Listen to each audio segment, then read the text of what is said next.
Hello and welcome back to another video on high altitude investing. In today's video, I'm going to be talking about how Bitcoin is following our plan perfectly and why I'm still long on the markets. I'm also going to be going over how the media anticipates the worst financial crisis since 1929 and why I personally think that they're getting a little bit too early on jumping the gun and calling the top of the entire stock market. Make sure that you guys hit that like button as well as the subscribe button because I'm dedicated to uploading 5 videos a week, including the podcast, all through 2020 to keep you guys updated and posted in the cryptocurrency markets. So without further ado, let's get straight into the video.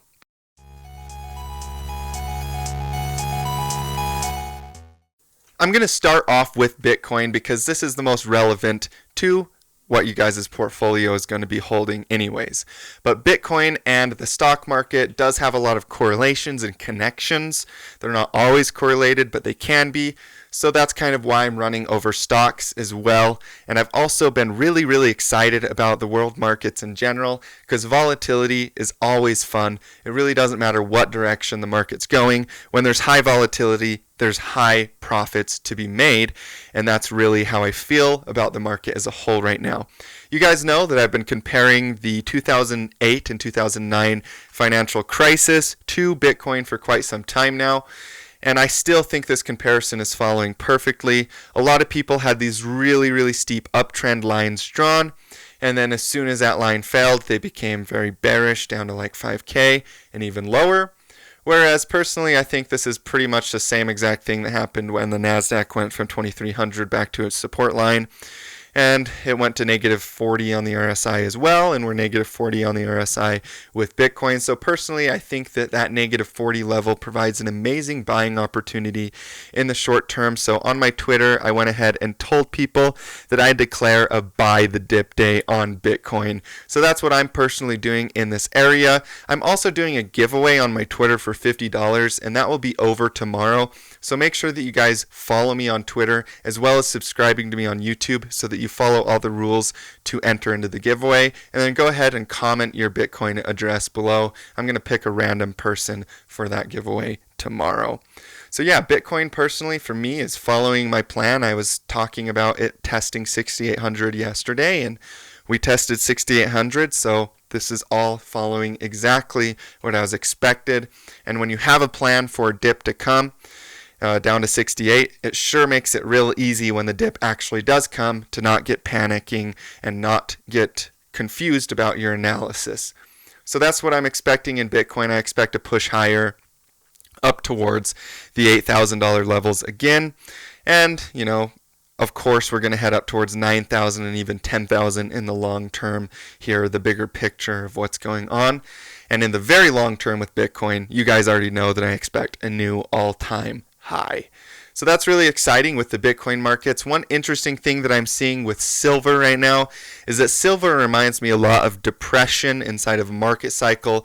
So this is kind of like where Bitcoin would have been in 2018 when it tested 3,000.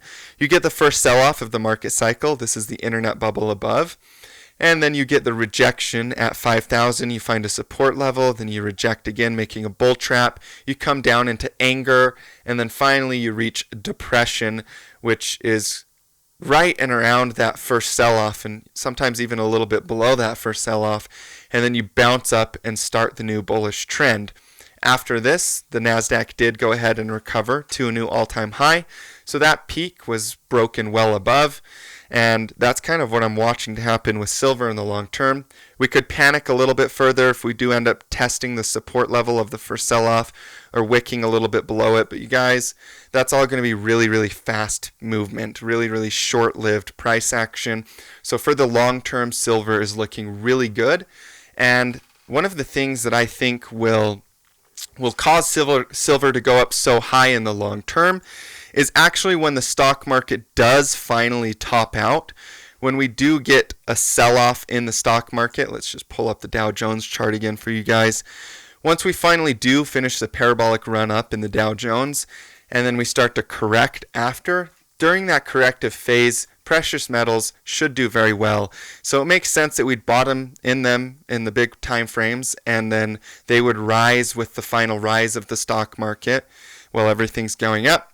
And then when the stock market starts its crash, when it starts its panic, probably silver would initially panic with it and kind of panic right there, and that would coincide with the double bottom that happens in the NASDAQ over here. We'd get some type of a double bottom in silver over there as well, and that would start a massive uptrend in precious metals, and silver would be one of those that goes up very, very high in the long term.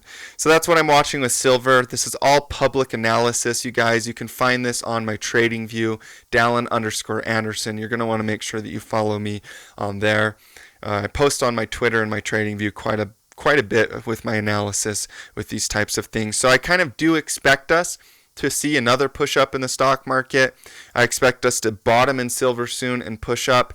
And then when the financial crisis actually does come, when the big one does come, the 1929 repeat is finally here, then precious metals should do good. Oil will do good.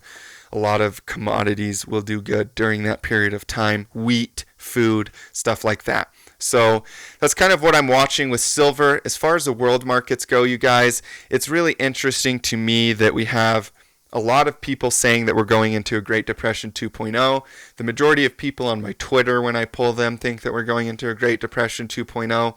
So we have a lot of people thinking that we're headed towards a very, very large crash. And although I do think that is coming, I firmly believe we will get a Great Depression at some point, just because of the way that markets get overextended and then underextended and undervalued. It only makes sense that we have a repeat, an 80% decline at some point in the stock market.